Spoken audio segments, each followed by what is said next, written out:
Venga, un empujolista afuera, Hay va, más, hay reina. más. Venga, venga, que eso está afuera ya. Creo que me ha parecido verle moverse, sí.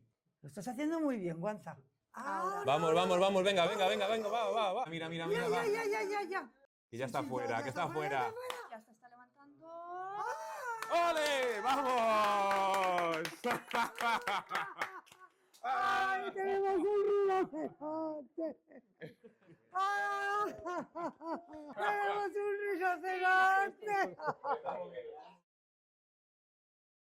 Como podéis ver aquí en el ordenador ya tenemos una cría de rinoceronte, la primera en 18 años. Estamos súper contentos porque lo hemos intentado con inseminaciones artificiales, de forma natural y por fin lo hemos conseguido. Ya está de pie. Ya está de pie. Ahora unos pasitos, unos pasitos.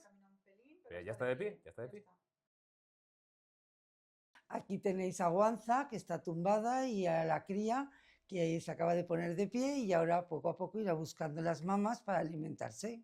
Hemos seguido este embarazo con la progesterona en sangre y este fin de semana hemos visto que ha tenido una bajada importante, con lo cual hemos estado ya vigilando desde casa las imágenes por la noche y bueno, ya veíamos que el parto era muy cercano porque la progesterona cada día bajaba más.